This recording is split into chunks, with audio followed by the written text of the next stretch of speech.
Di Singapura, yang saya tahulah, mereka tidak memasukkan subjek mata pelajaran agama di dalam arus perdana sekolah di Singapura lah. Cuma saya secara jujurnya, pandang pertama kepada pelajar-pelajar Singapura ialah mereka ni tak pandai berbahasa Melayu. Tu saya pergi kafe, saya nak cop tempat lah, macam nak book tempat duduk. Saya guna tisu tau. Tisu dengan botol air. Lepas tu nak pergi beli makanan, dah belilah. Dengan pinggan tu sekali, cari mana. What I notice is that sini I think ramai orang minat baju pattern. Hari ini kita bersama dengan tetamu kita daripada negara tetangga iaitu Singapura. Assalamualaikum warahmatullahi wabarakatuh. Waalaikumsalam warahmatullahi wabarakatuh. Nama saya Fatimah, dari Singapura lah.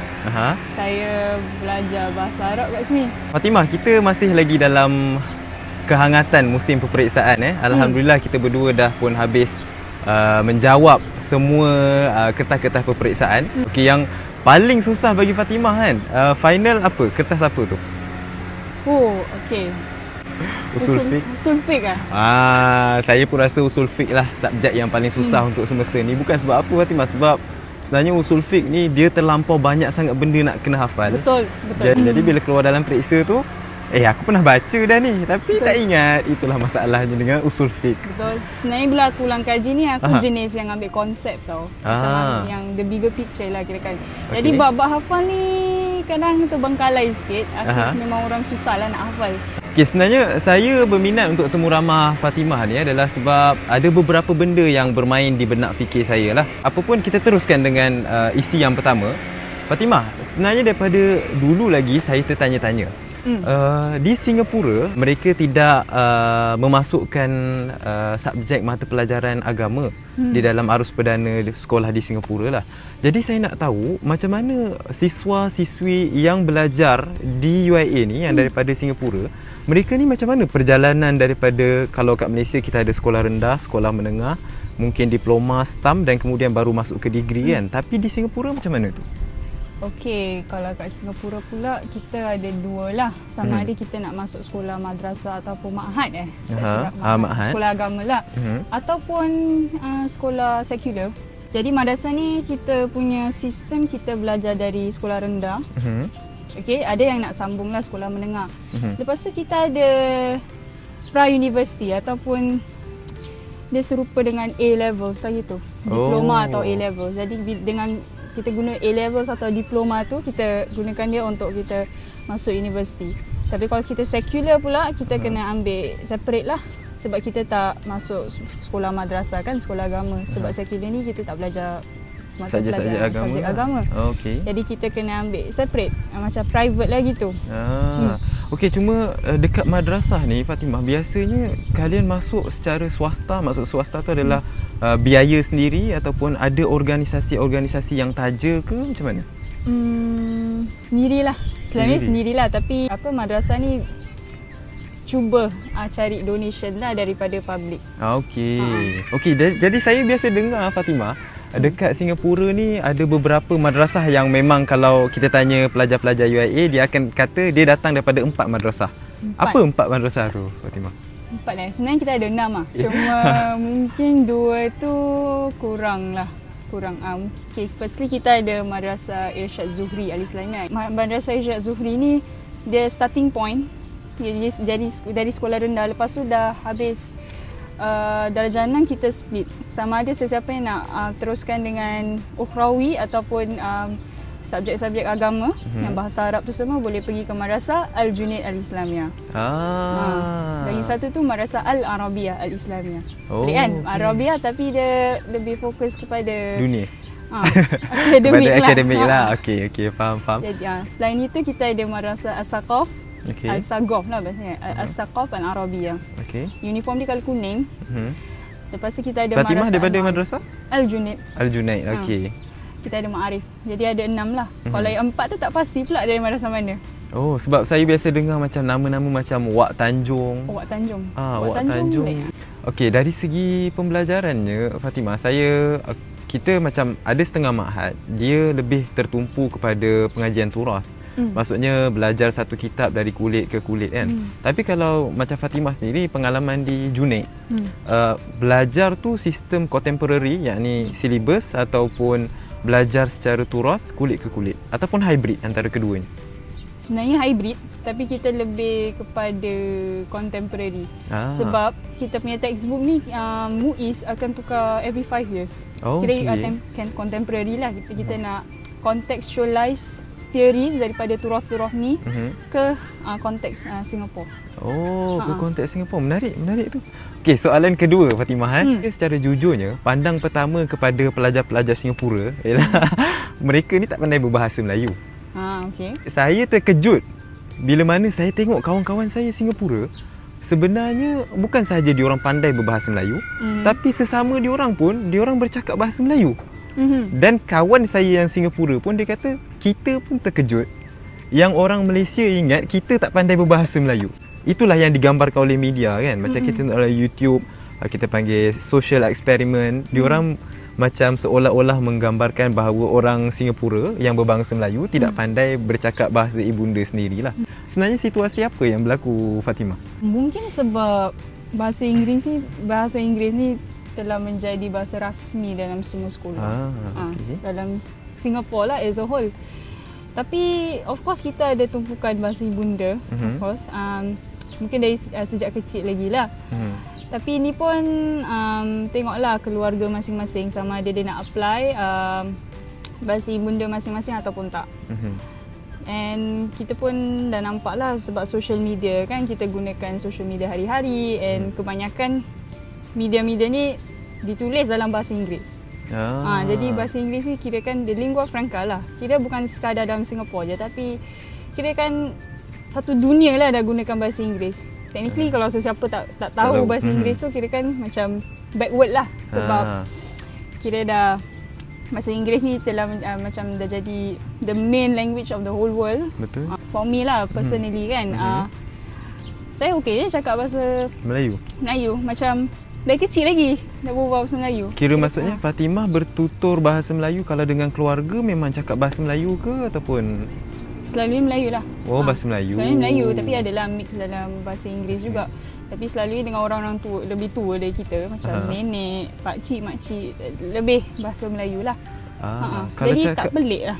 Okey, faham. Kalau cakap dengan kawan-kawan pun memang cakap bahasa Melayu ke ataupun bergantung kepada kawan kita tu? Sebenarnya yang bergantung lah kepada kawan. Ada yang lebih minat bahasa Inggeris, tapi tak ada masalah lah.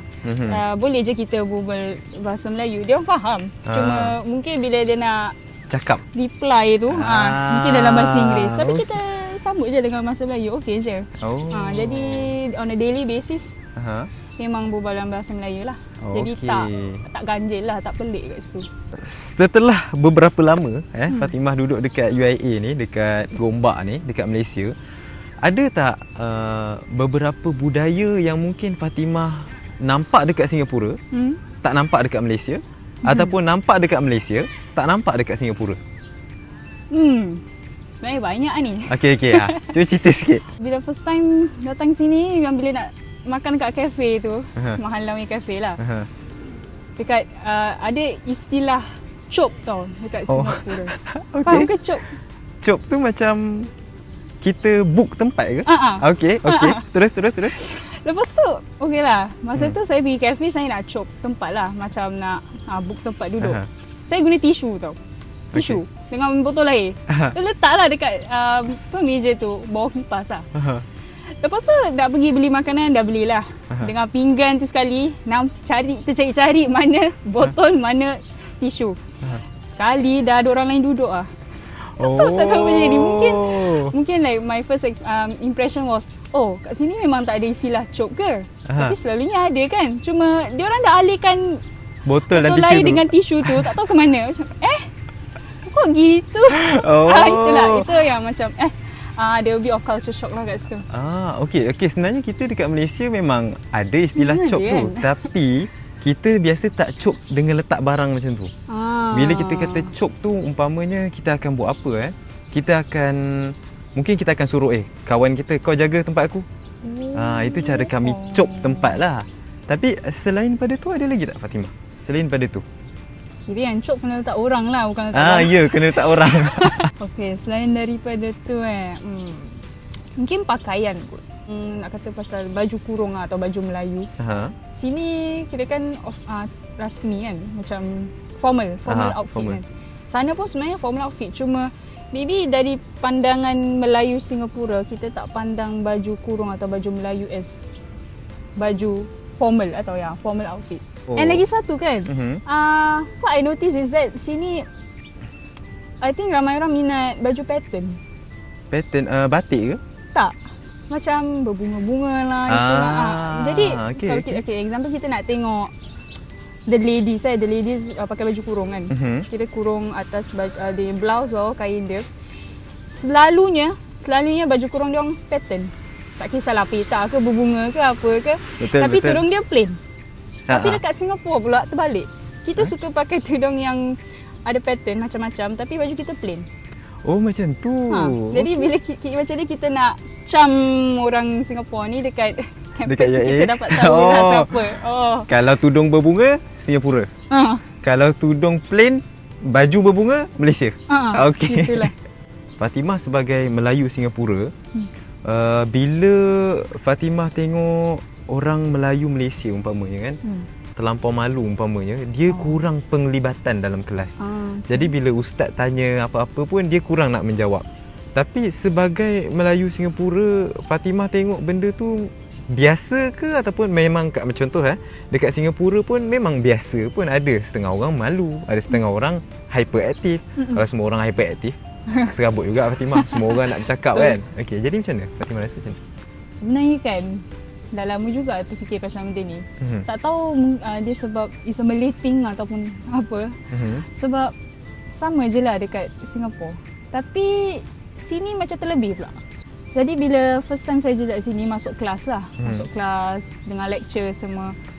Kelas macam senyap je. Tapi dekat Singapura pula, kita terpaksa beranikan diri lah. Tapi tu pun ikut cikgu dia jugalah. Kalau cikgu ni memang jenis sporting, supportive of the punya children lah. Students lah. Jadi kita pun macam excited nak turut serta dalam kelas. Tapi kalau kat sini mungkin sebab dalam lecture room tu ada macam-macam jenis pelajar. Dari sini, dari sana. Dia punya mungkin cara pemikiran pun berbeza. Jadi mungkin ada unsur malu lah atau segan. Daripada pengalaman saya lah. Macam so far semua orang macam ambil je. Tak belaun aku lah Syed. Ya belaun lah. Keluar bahasa Arab dia. Okay. Tertelan je semua. Jadi kita pun macam mak kelas ni terlampau senyap. Aku yang nak ngantuk pun tak ngantuk pun jadi ngantuk. Okey, ni mungkin sensitif sikit Fatimah Okey, jom. Okey. Kama intashara fi biqa'il ard. Anna biladana jannatut ta'am. Seperti mana yang telah tersebar di seantero dunia, negara Malaysia ni dikenali sebagai syurga makanan. Tapi Fatimah sendiri selaku orang yang pernah makan nasi lemak kat Singapura, pernah makan nasi lemak di Malaysia, sebenarnya ada beza ke tidak Fatimah? Kau nak kata nasi lemak tu kat Singapura sendiri pun ada. Sebelum tu, dekat Singapura orang Melayu dia makan nasi lemak untuk sarapan ataupun macam mana? Kebiasaan. Ada orang Melayu kita ni masalah, dia tak makan nasi lemak, dia makan roti. Personally, mami I tak makan nasi pagi-pagi lah sebab berat. Tapi ada je yang makan. Nanti ada je kedai yang dah buka, nanti jual nasi lemak. Nasi lemak lah, lontong lah, pagi-pagi lah tu. So ada. Okay. Tapi macam mana Fatimah? Dari segi rasa tu beza ataupun tak?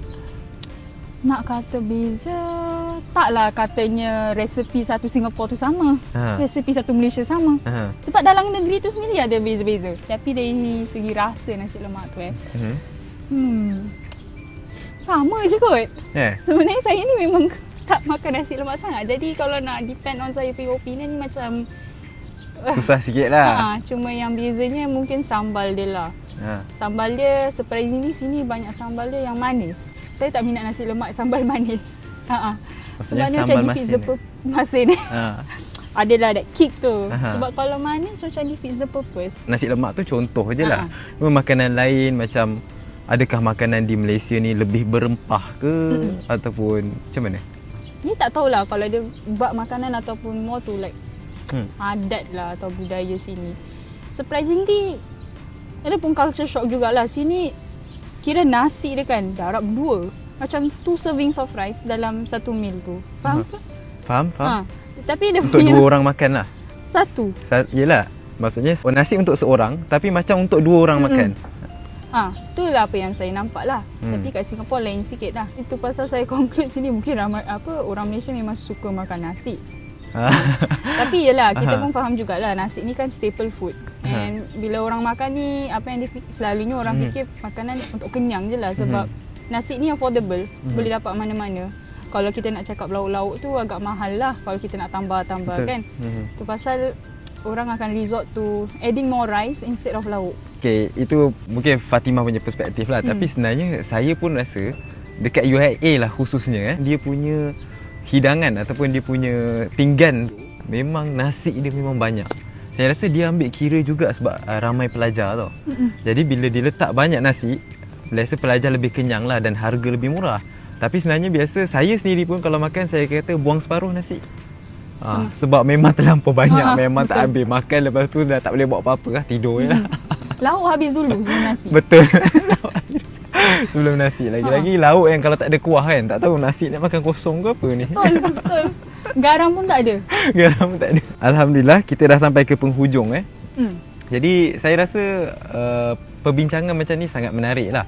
Sebab kita lebih kenal saudara kita daripada negara-negara lain, macam di negara Singapura, negara Malaysia, negara Indonesia. Dan saya berharap agar perbincangan seperti ini dapat diteruskan lagi di video-video yang mendatang. Saya ucapkan terima kasih kepada saudari Fatimah kerana sudi untuk terlibat serta dalam temu ramah saya ni. InsyaAllah kalau ada rezeki lagi kita akan buat perbincangan mungkin dalam topik yang lebih berat sikit. Saya sudahi video ini dengan ucapan terima kasih dan Assalamualaikum warahmatullahi.